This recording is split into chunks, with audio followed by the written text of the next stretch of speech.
Good afternoon sa lahat ng mga nanonood at magko-comment sa akin.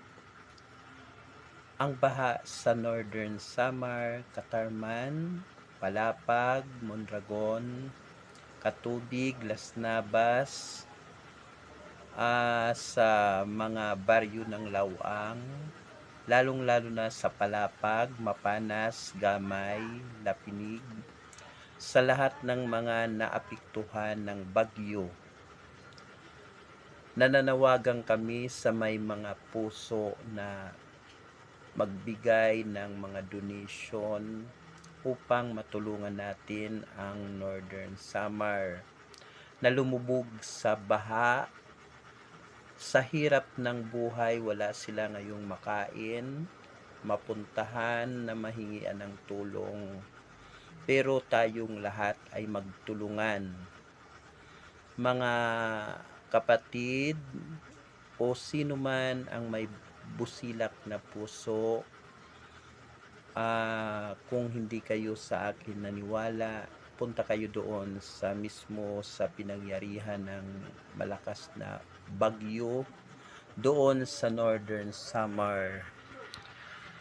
Maraming mga na-aksidente ng mga tao, nalunod na mga bahay at mga hirap at walang makain. Yun lang ang inaasahan nila, hindi sila makatawid ng ilog sapagkat malalim ang tubig at lampas sa tulay. Mga kababayan ko, tulungan natin sila. Maraming salamat sa mga nakinig at nag-comment sa video na ito.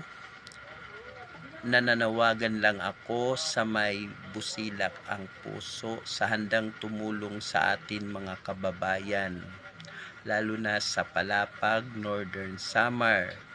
Lubog ang Sitio Bulod, Talulura, Tambangan Street sa Palapag, lubog ng baha. Ang sino man may busilak na puso, tumulong kayo dahil maraming